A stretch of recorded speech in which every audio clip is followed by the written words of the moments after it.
They changed the locks on Monday. I found out on Tuesday. And by Friday, they were unemployed. But I'm getting ahead of myself. Let's rewind. I'm sorry, Ms. Carter, but your access has been revoked. The security guard wouldn't look me in the eye. Revoked. From the company I built. From the office I painted myself when we couldn't afford contractors. From the business I started at my kitchen table 38 years ago with a $4,000 loan and a coffee maker that barely worked. I adjusted my sunglasses slowly. Who authorized that? I asked calmly. He shifted uncomfortably. Your son and the board. The board. That's cute. Because I was the majority shareholder. Or at least, they thought I wasn't anymore. My son Daniel always had big ideas.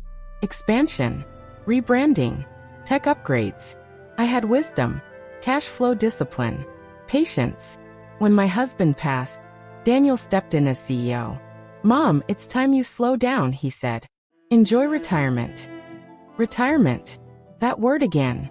See, when people want your power, they call it rest. 3 months before the lock incident, Daniel had asked me to sign some routine restructuring documents.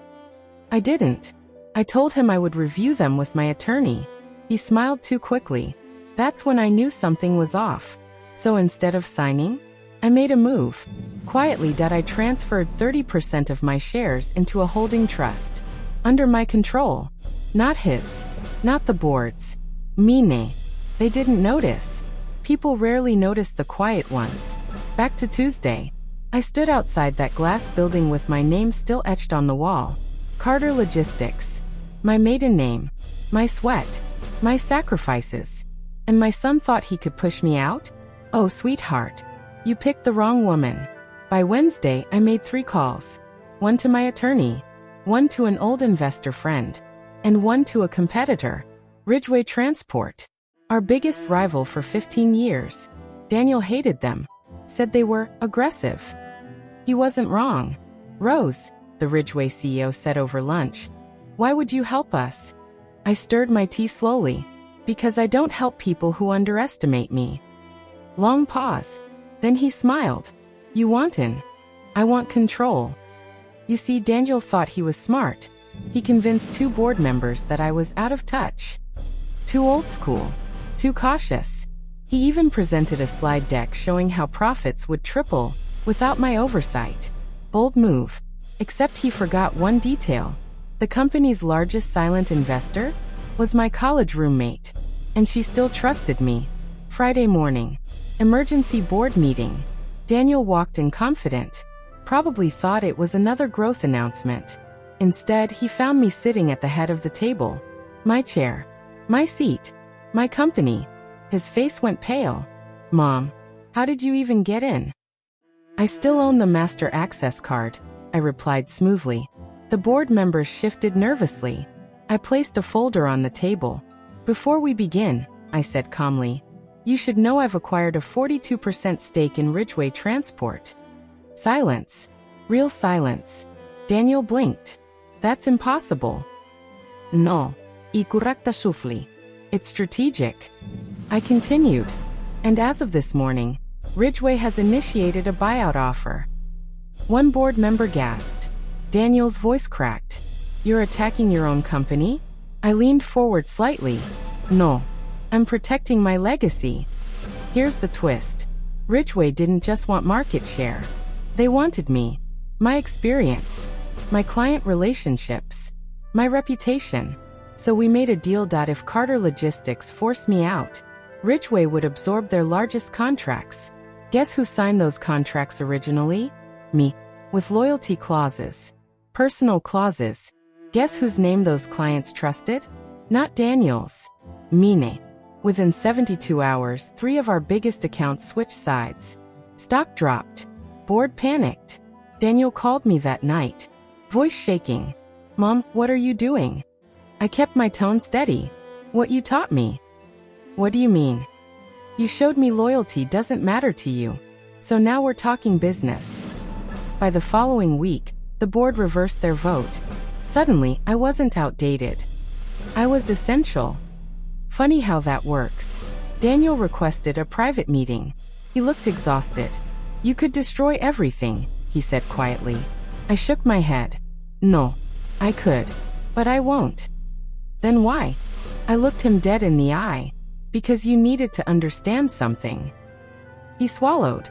You don't replace the foundation and expect the house to stand. I stepped down as CEO voluntarily, but on my terms. Executive chair, final signature authority, board veto power. And one more thing. Daniel would remain CEO, but under supervision. Mine. Revenge isn't always about burning it down. Sometimes it's about rebuilding it with your name carved deeper into the stone. 6 months later, profits stabilized. Ridgeway partnership strengthened. And Daniel? He changed. Not overnight, but slowly. Respect replaced arrogance. One afternoon he stood in my office doorway. My generation thinks speed equals power, he admitted. You taught me something different. What's that? I asked. Control is quiet. I smiled. Now you're learning. Here's the real secret. They thought I was old, slow, replaceable. But age doesn't remove power. It refines it. And when someone tries to erase you from what you built, you don't scream. You don't beg. You don't shrink. You make a move so calculated. They never see it coming. And that, sweetheart, is how you win without raising your voice. They thought the battle was over. They were wrong. Monday morning came, and the office was buzzing. Daniel walked in, shoulders tense, scanning the room like a man who had just realized the ground could vanish beneath him. That I sat in my executive chair. A quiet calm radiating from every line of my body. The same chair I had almost lost. But now, every detail of it was mine. My control. My power. My choice. Good morning, I said lightly. Hope everyone slept well. We've got a lot to discuss. A few board members glanced at each other nervously. Some fidgeted. One dared to clear his throat. I smiled faintly.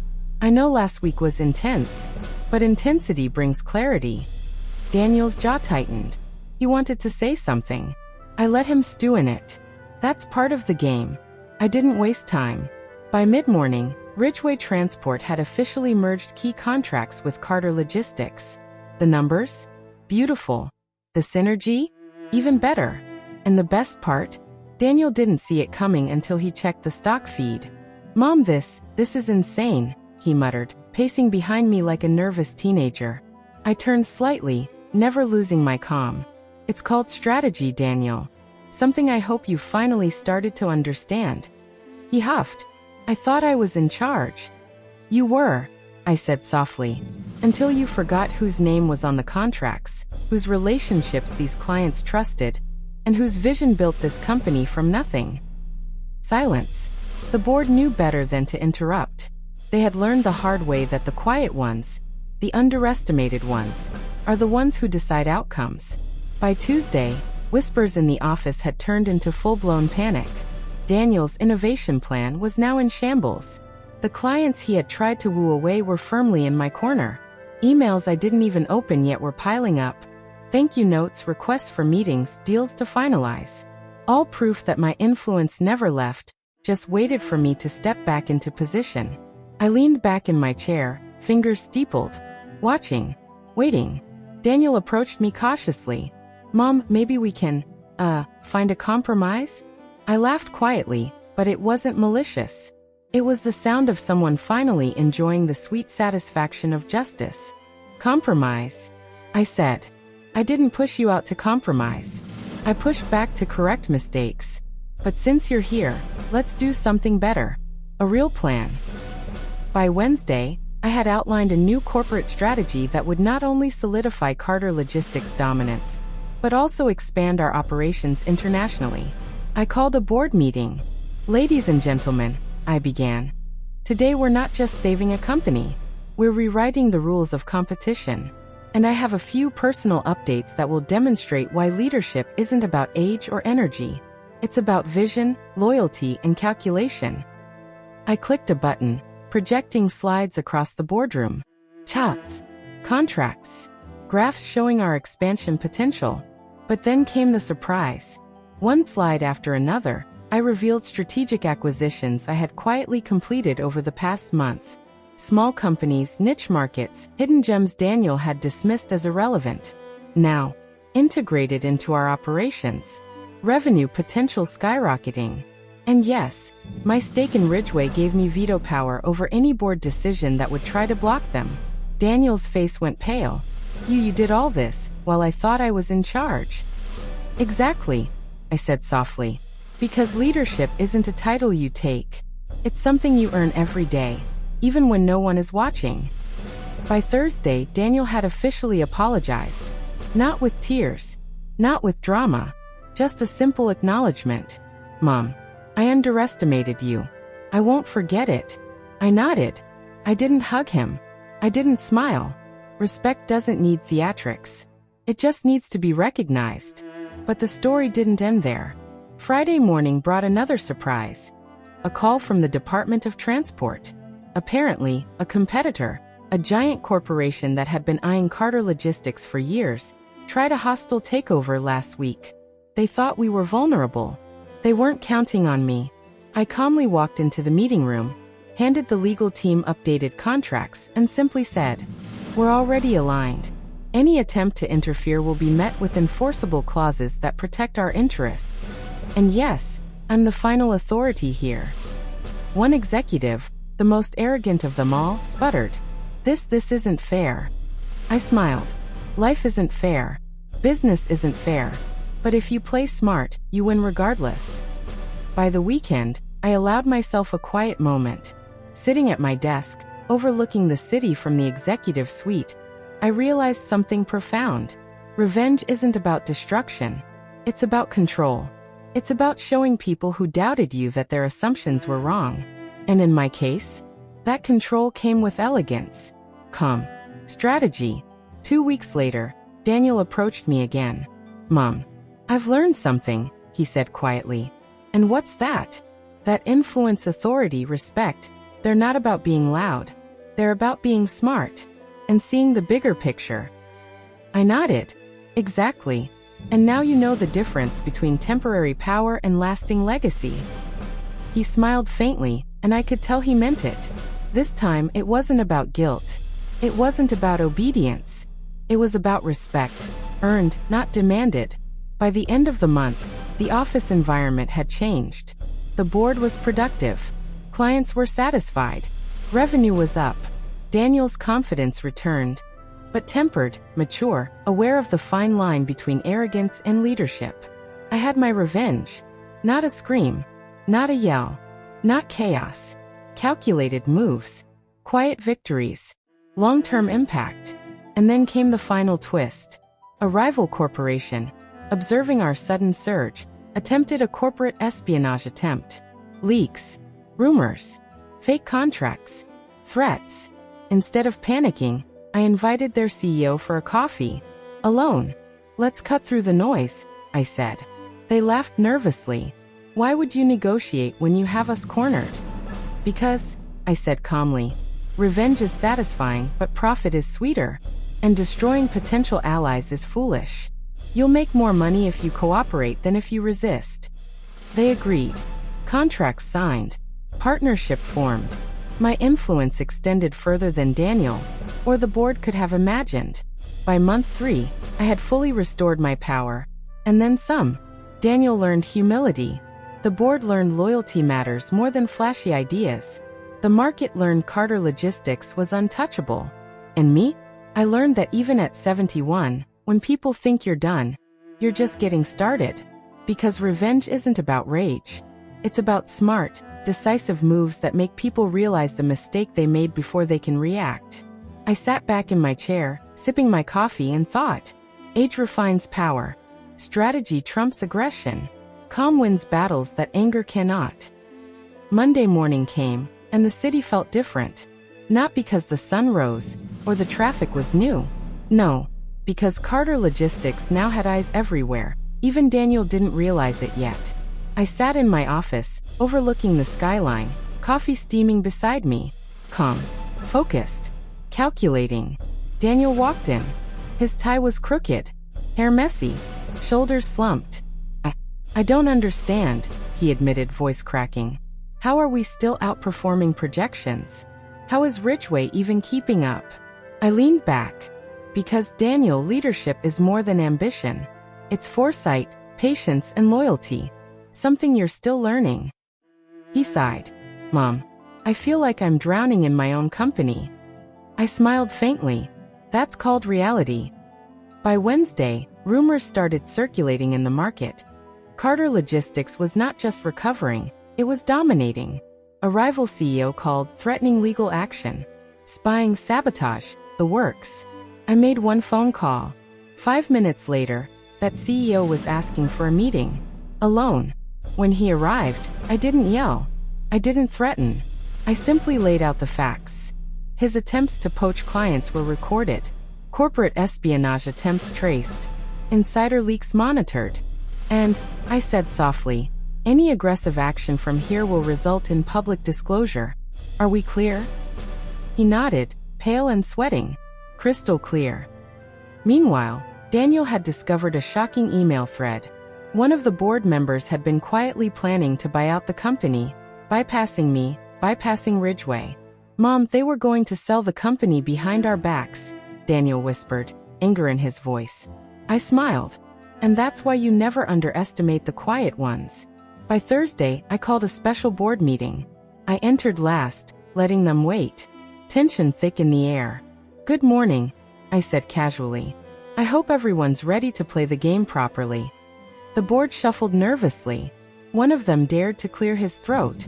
I turned slowly, staring directly at him. Do you still believe you can outmaneuver me? He gulped. Well, we thought. I raised my hand. No, you didn't think. You assumed. And assumption is dangerous when someone's been watching silently for decades. By Friday, I had executed a series of strategic moves. Client retention. All major accounts signed long-term loyalty contracts with me personally overseeing them. Market expansion. We acquired 3 smaller competitors overnight, before Daniel even knew the deals were initiated. Board restructure. Quietly placed trusted allies in key positions, ensuring no backdoor schemes could bypass my authority. Daniel was speechless. For once, he didn't argue, didn't panic. He watched, learning, understanding. You've changed the entire landscape, he finally said. I leaned forward. Exactly. And this is just the beginning. Saturday brought personal stakes. One of Daniel's old friends, someone he had trusted to manage international contracts, had been leaking information. A betrayal I didn't tolerate. I invited him for lunch. Alone. I know what you've been doing, I said calmly, sliding a file across the table. Emails, client lists, everything. Why? He stammered. I thought you were done. I thought Daniel had control. I smiled. You assumed wrong. And assumptions are costly.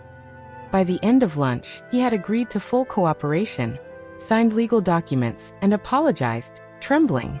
Revenge, I realized, wasn't about anger. It was about demonstrating consequences without raising your voice.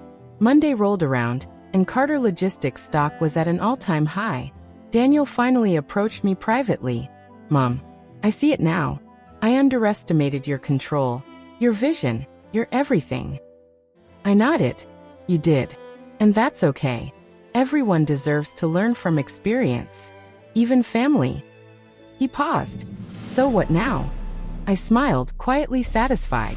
Now, we rebuild, stronger, smarter, untouchable. And then came the final twist.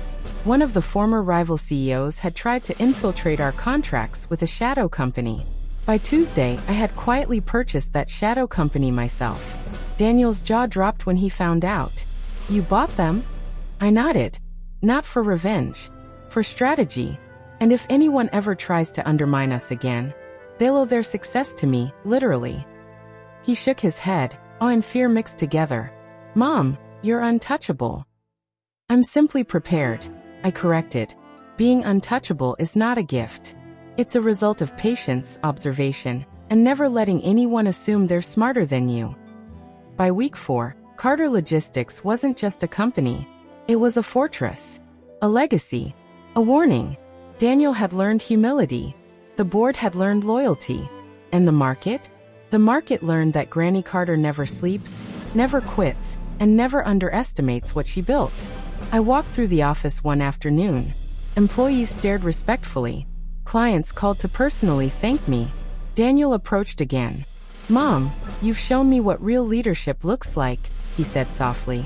I patted his shoulder. "Lesson learned. Now let's make sure it lasts." And for once, I allowed myself a small smile.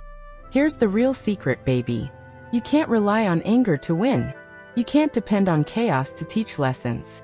You win by being calm, calculated, observed, waiting. And when the moment comes, you execute flawlessly. Because the quiet ones, the underestimated, the overlooked, the done, they're the ones who ultimately control the game. And that, my dear viewers, is Granny's revenge. And if this old granny's words reached your heart tonight, if you felt seen, if something inside you softened just a little, stay with me. Subscribe to Granny's Secrets. 'Cause I got a whole lifetime of truths left to tell. And you don't want to learn them the hard way. Now go on. Live while you still can.